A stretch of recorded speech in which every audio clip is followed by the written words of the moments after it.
초대교회의 성도들은 정말 어려운 삶을 살고 있었습니다.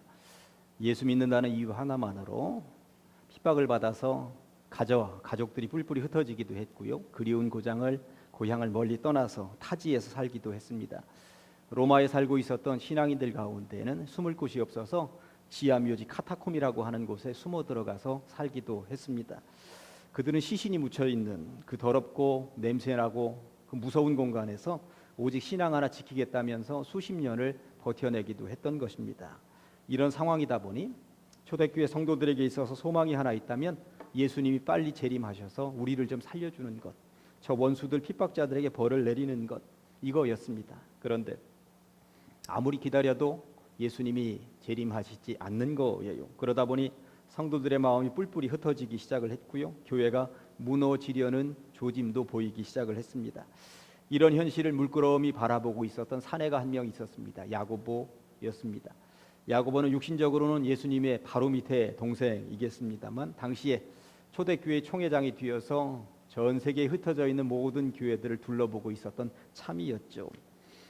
야고보는 예수님의 재림을 무작정 기다리다가 지쳐가는 성도들에게 뭔가 메시지를 선포해야 되겠구나 하는 생각이 들었습니다. 그래서 야고보서라고 하는 이 작품을 남기게 되었던 것입니다. 성도들아, 흩어지지 마라. 조금만 더 힘을 내보자. 다시 세상으로 돌아가는 일을 해서는 안 된다. 어떻게든 주님 손붙잡고 걸어가 보자. 주님이 너희와 함께 하실 것이다. 이런 내용을 담아서 편지를 써 내려가고 있었던 것입니다.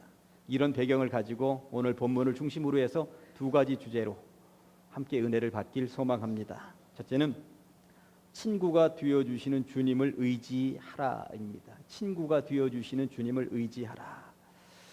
예수님께서 이 땅에 2000년 전에 오신 이후에 하나님과 사람 사이에 정말 놀라운 변화가 일어났는데 이것은 혁명과도 같은 일이었습니다. 제가 볼 때 예수님이 오시면서 이 땅에서 벌어진 혁명과도 같은 일 세 가지가 있었는데 첫째는 신이신 하나님께서 이 땅에 내려오셨다고 하는 것입니다. 그런데 사실 신이 내려올 수 있죠.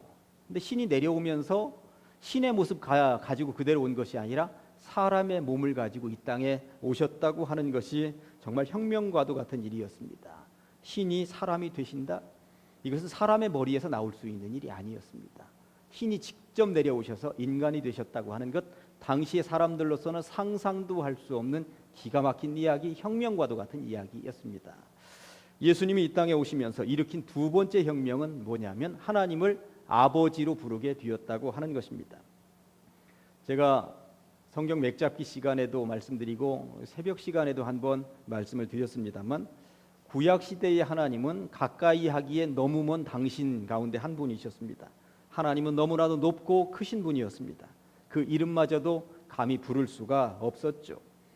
옛날에는 책을 만들 때 요즘처럼 인쇄 기술이 발달되어져 있지 않으니까 전부 다 필사를 했습니다.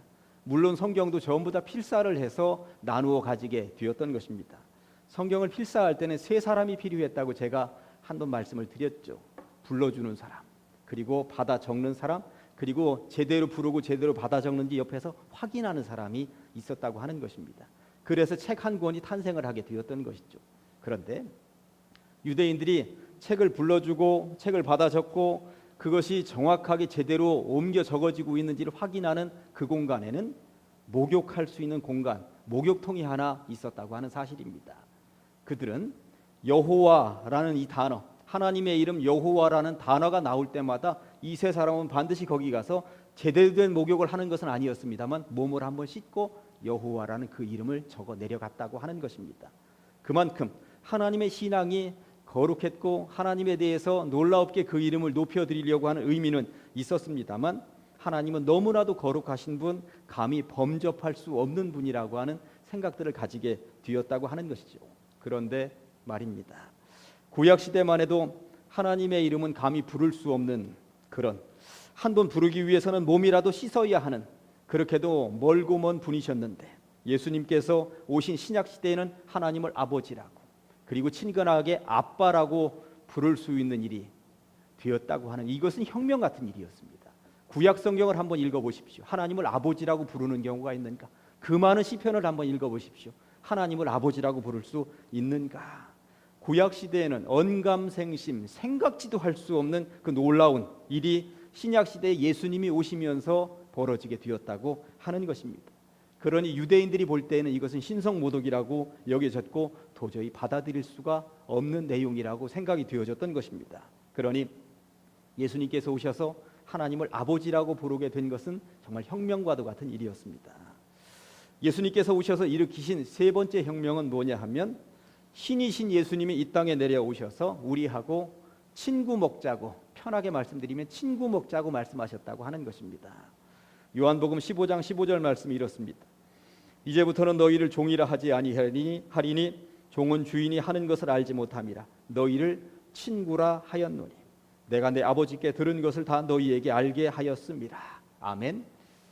구약 시대에는 신과 종의 관계였습니다. 감히 고개를 들어서 쳐다볼 수도 없는, 그 이름 한 번도 제대로 부를 수가 없는, 그 이름 한 번 받아 적기 위해서는 목욕제계하고 기다려야 하는 그러한 하나님이셨는데, 이제 신약 시대에는 그 하나님이 친근하게 아버지라고 부를 수 있는 존재가 되었고, 그리고 무엇보다도 하나님의 아들 독생자 예수 그리스도를 친구로 부를 수 있는, 어깨를 걸고 갈 수 있는 그러한 존재가 되었다고 하는 것입니다.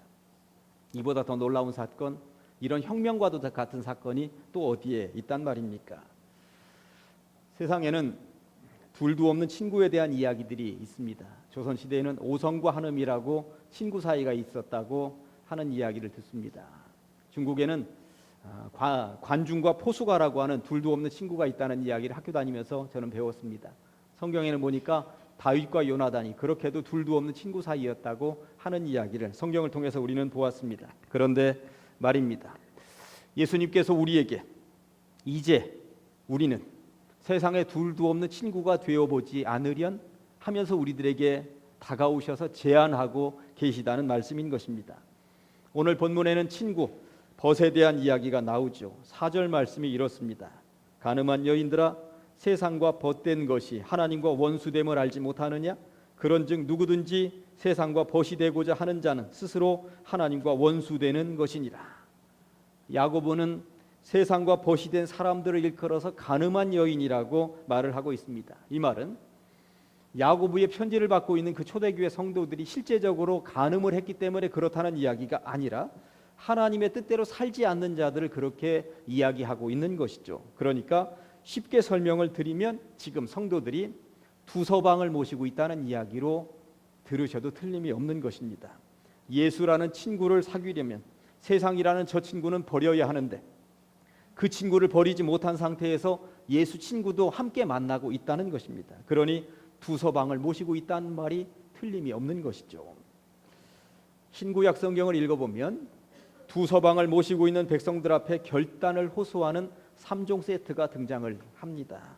첫 번째 호소는 여호수아의 호소입니다. 두 서방을 모시고 있는 이스라엘 백성들 앞에서 여호수아가 마지막으로 죽어가면서 유언처럼 남기는 호소가 여호수아 24장 15절에 이렇게 등장을 하고 있습니다. 만일 여호와를 섬기는 것이 너희에게 좋지 않게 보이거든 너희 조상들이 강 저쪽에서 섬기던 신들이든지 또는 너희가 거주하는 땅에 있는 아모리 족속의 신들이든지 너희가 섬길 자를 오늘 택하라. 오직 나와 내 집은 여호와를 섬기겠노라. 어떻게 할래? 어떻게 할래? 언제까지 그렇게 양다리 걸치고 있을래? 이쪽으로 넘어와라. 두 번째는 엘리야의 호소입니다. 구약시대 엘리야는 하나님과 이방 우상 바알 사이에서 양다리를 걸치고 있는 두 서방을 섬기고 있는 그 백성들에게 이렇게 호소를 합니다. 열왕기상 18장 21절입니다. 엘리야가 모든 백성에게 이르되 너희가 어느 때까지 둘 사이에서 머뭇머뭇하려느냐? 여호와가 만일 하나님이면 그를 따르고 바알이 만일 하나님이면 그를 따를지니라 하니 백성이 말 한마디도 대답하지 아니하는지라. 눈치 보고 있는 것입니다. 엘리야가 이쪽으로 넘어오라고 하나님 쪽으로 넘어오라고 제안을 하고 있지만 괜스레 넘어왔다가 바알 우상 섬기는 그쪽 사람들에 의해서 혹여 해코지라도 당하면 어떻게 하는가? 머뭇머뭇 양다리 그냥 걸치고 있겠다는 것이죠. 세 번째 호소는 예수님의 호소입니다. 마태복음 6장 24절에 한 사람이 두 주인을 섬기지 못할 것이니 혹 이를 미워하고 저를 사랑하거나 혹 이를 중히 여기고 저를 경히 여김이라. 너희가 하나님과 재물을 겸하여 섬기지 못하느니라. 예수님께서도 양다리 걸치지 말라, 두 서방 섬겨가지고는 안 된다, 예수 믿으려면 제대로 믿어라, 이 이야기를 하고 있는 것이죠. 오늘 야고보도 이런 호소를 하고 있는 것입니다. 세상과 친구할래? 주님과 친구할래? 이것을 묻고 있는 것입니다. 이런 비슷한 이야기를 바울도 한 적이 있었습니다. 갈라디아서 1장 10절에 보니까 이제 내가 사람들에게 좋게 하랴 하나님께 좋게 하랴, 누구에게 좋게 하는 것이 진짜 신앙인의 삶인지를 묻고 있는 것이죠. 그래서 그런지 오늘 본문 8절 중간에 보니까 말씀이 이렇습니다. 두 마음을 품은 자들아, 마음을 성결하게 하라. 혹시 두 서방을 섬기고 있지는 않으십니까? 한쪽 다리를 들어 올리셔서 이쪽으로 건너 오셔야 합니다. 예수의 친구 먹기로 마음을 먹으셨다면 거기는 우리가 절대 있을 곳이 아니죠. 둘도 없는 친구 예수님이 당신의 이름을 걸고 여러분들이 힘있게 세상 속에서 승리하며 살아갈 수 있도록 도와주실 줄로 믿습니다. 그것이 바로 예수님께서 이 땅에 오셨고 우리를 친구 삼아주신 목적이기 때문에 그렇습니다. 오늘 본문을 읽으면서 두 번째는 정말 힘들고 어렵게 살아가는, 고난 핍박 다 당하면서 살아가는 초대교회 성도들에게 은혜가 부어지는데 겸손한 자에게 하나님께서 은혜를 부어주시겠다고 말씀하고 있습니다. 하나님의 은혜라고 하는 찬양이 있죠. 조은하 작사, 신상우 작곡, 주로 박종호 장로님이 부르셨고 많은 크리스찬들이 애창하는, 그리고 자주 부르는 복음 찬양입니다. 가사가 이렇습니다. 나를 지으신 이가 하나님, 나를 부르신 이가 하나님, 나를 보내신 이도 하나님, 나의 나된 것은 다 하나님 은혜라. 나의 달려갈 길 다가도록, 나의 마지막 호흡 다 하도록 나로 그 십자가 품게 하시니 나의 나된 것은 다 하나님 은혜라. 한량없는 은혜, 갚을 길 없는 은혜, 내 삶을 애워싸는 하나님의 은혜, 나 주저함 없이 그 땅을 밟음도 나를 붙드시는 하나님의 은혜. 가사만 생각을 해도 하나님의 은혜가 우리에게 얼마나 놀라운 은혜로 부어지는지 우리는 알 수가 있습니다. 이 찬양을 만든 신상우 씨는 피아니스트 겸 작곡가죠. 하나님께서는 올해 10월 12일 그를 너무나도 일찍 불러 가셨습니다. 향년 50세에 하나님의 부르심을 받게 된 것입니다. 저는 이분의 소천 소식을 듣고 이 찬양을 더 마음에다 품고 더 많이 듣고 더 많이 불러 보았습니다. 한량없는 하나님의 은혜가 있습니다. 갚을 길 없는 놀라운 은혜가 있습니다.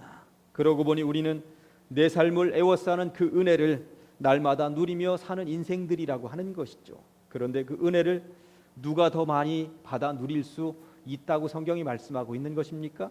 6절에 그 정답이 나와 있습니다. 그러나 더욱 큰 은혜를 주시나니 그러므로 일렀으되 하나님이 교만한 자를 물리치시고 겸손한 자에게 은혜를 주신다 하였느니라. 아멘. 교만한 자는 물리치시겠다고, 겸손한 자에게 더 큰 은혜를 부어주시겠다고 말씀하고 있으십니다. 왜 그럴까요? 교만한 자에게는 하나님의 은혜가 왜 부어지지 않는다고 말씀하고 있는 것일까요? 교만하다라고 하는 말은 무신론자라고 하는 말입니다. 시편 14편 1절 보니까 어리석은 자는, 교만한 자는 그의 마음에 이르기를 하나님이 없다 하도다. 하나님이 없이 내 멋대로 내 마음대로 내 생각대로 뭐든지 할 수 있다고 생각을 하니 거기에 하나님의 은혜가 부어질 수 있겠습니까? 저는 부족합니다. 하나님이 말씀하시면 그대로 살겠습니다 하면서 겸손하게 주님 앞에 무릎 꿇는 사람들에게 하나님의 은혜는 부어지는 것이죠. 나는 비록 약하나 주의 손은 강하다, 그렇게 노래할 수 있는 사람들에게 하나님의 은혜는 부어지는 것입니다. 그런데 하늘 무서운 줄 모르고 교만한 인생, 어리석은 인생들이 있으니 그들에게는 하나님의 은혜가 부어질 수가 없다는 것입니다. 그러니 어떻게 살아라? 10절처럼 살라는 것입니다. 주 앞에서 낮추라. 그리하면 주께서 너희를 높이시리라. 아멘. 지난주에 우리는 구약시대 온유의 대표적인 인물 모세를 만나셨습니다. 모세의 온유함은 지구 땅덩어리에 살고 있는 모든 사람을 합친 것보다 더 낫다고 성경은 말씀하고 있었습니다. 도대체 어떤 삶을 살았길래 모세는 그런 인정을 받았을까요? 온유하게 살았다고, 어떤 경우에도 부드럽고 따뜻하게 살았다고, 겸손하게 살았다고 어떤 경우에도 자기 목소리를 높이기보다는 하나님의 말씀을 듣고 그 말씀에 순종하여 살기 위해서 애쓰고 노력했다고.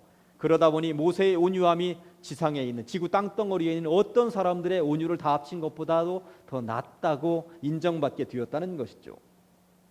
스스로 높이면 하나님이 치십니다. 그러나 스스로 낮추면 주님은 언제든 높여주신다는 사실을 믿으시기 바랍니다. 그렇게 겸손으로 사는 사람들에게 주님은 은혜를 부어주신다는 사실을 믿으시기 바랍니다. 이제 말씀을 정리합니다. 첫째, 주님은 하늘 보좌를 버리고 사람의 몸을 입고 이 땅에 오셨습니다. 우리와 친구하기 위하여 오셨다는 사실이죠.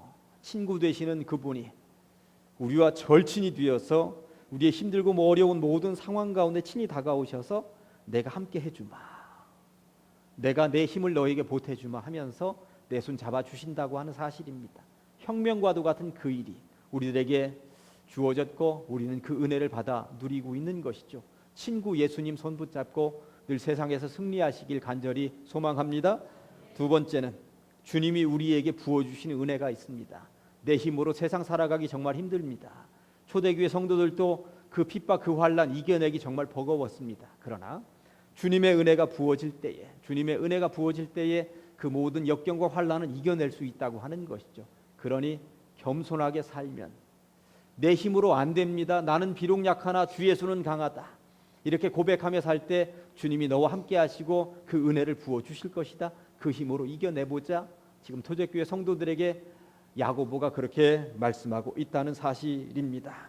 아무쪼록 주님 친구 삼아 그리고 주님께서 부어주시는 그 은혜를 받아 누리시면서 세상 속에서 승리하시기를 주님의 이름으로 간절히 축원합니다. 기도하시겠습니다. 하나님 아버지 감사합니다. 오늘 말씀을 통하여서 말씀을 받게 하시니 감사합니다. 이 땅에 친구 되어 오신 주님을 의지하여 살게 하시고 우리에게 부어주시는 주님의 크고 놀라우신 은혜를 늘 체험하며 살게 하여 주시옵소서. 예수님의 이름으로 기도합니다.